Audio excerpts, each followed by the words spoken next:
Okay, chapter 11, day.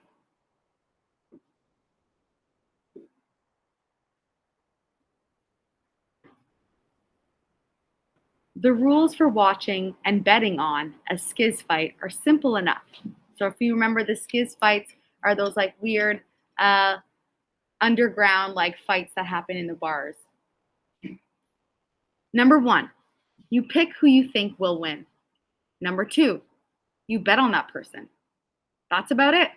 The only problem that comes up is when you're too infamous to risk placing a public bet and possibly getting picked up by the police.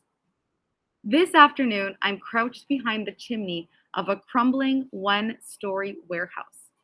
From here, I can see the crowd of people gathered in the abandoned building next door. I'm even close enough to make out some of their conversations. And Tess.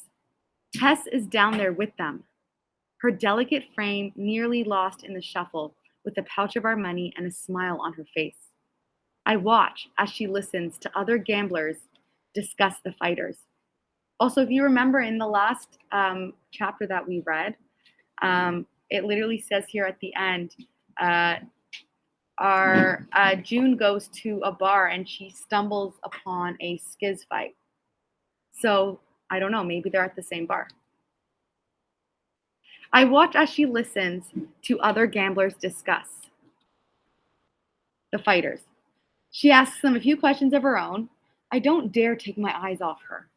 Street police who are unhappy with their bribes sometimes break up skiz fights, arresting people as they go, and as a result, I never stand with the crowd when Tess and I watch the fights.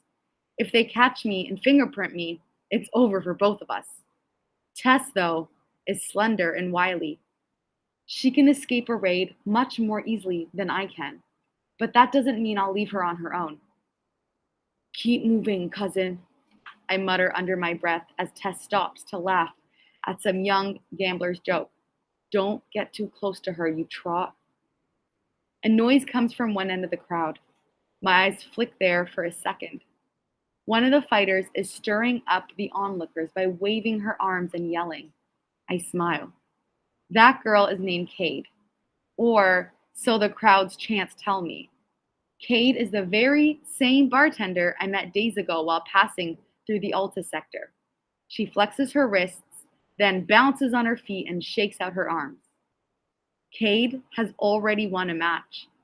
Going by the unspoken rules of skiz, she must now fight until she loses a round, until her opponent throws her to the ground.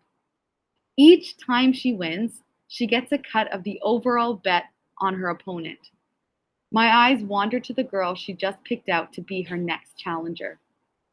The girl is olive-skinned, with furrowed brows and an uncertain expression. I roll my eyes. Surely the crowd must know that this fight's going to be a no-brainer. This challenger will be lucky if Cade lets her live. Tess waits for a moment when no one is paying attention to her, then glances up quickly in my direction. I hold up one finger. She grins, then winks at me and looks back to the crowd. She hands money to the person organizing bets. A big, burly guy. We've cast 1,000 notes, almost all our money, in favor of Cade. The fight lasts for less than a minute. Cade strikes early and hard, lunging out and striking the other girl viciously across the face. The other girl wavers. Cade toys with her like a cat playing with her food before lashing out again with her fist. The challenger crashes to the ground, hitting her head on the cement floor where she lies in a daze. Knockout. The crowd cheers, and several people help the girl stumble out of the ring. I exchange a brief smile with Tess, who gathers up our winnings and stuffs it into the pouch. 1,500 notes. I swallow hard, warning myself not to get too excited. One step closer to a vial of cure. My attention is back on the cheering crowd. Cade flips her hair at the audience and strikes a pose for them, which makes them go wild.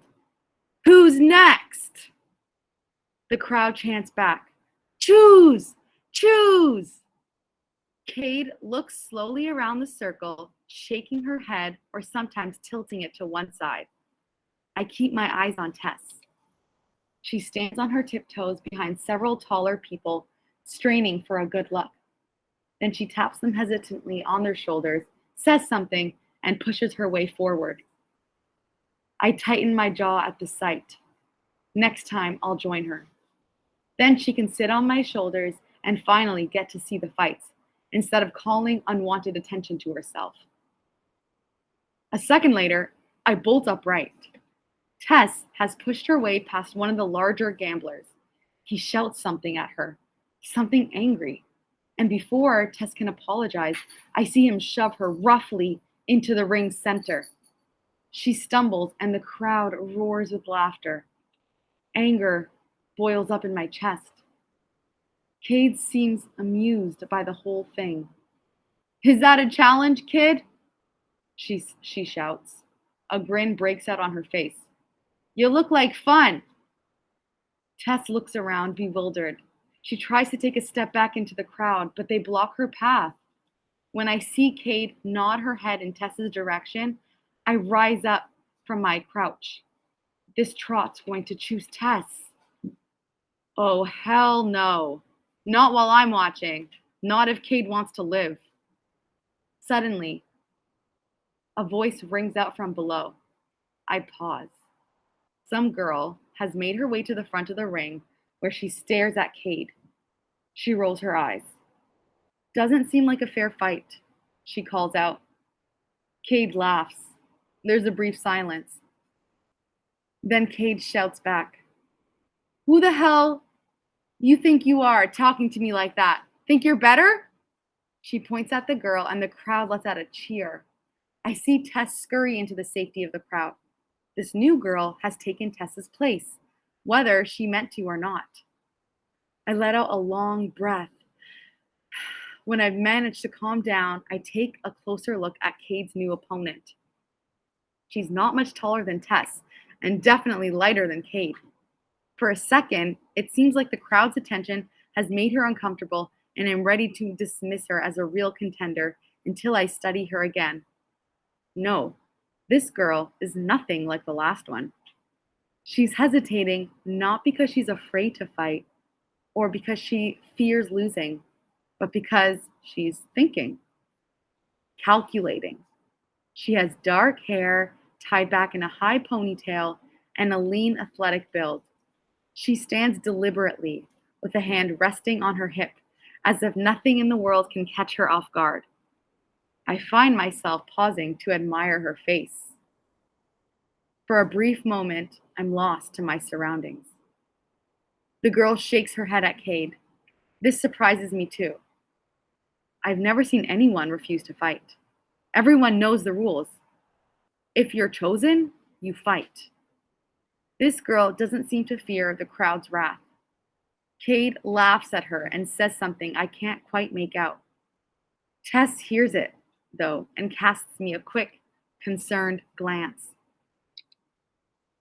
This time, the girl nods. The crowd lets out another cheer, and Cade smiles. I lean a little bit out from behind the chimney. Something about this girl.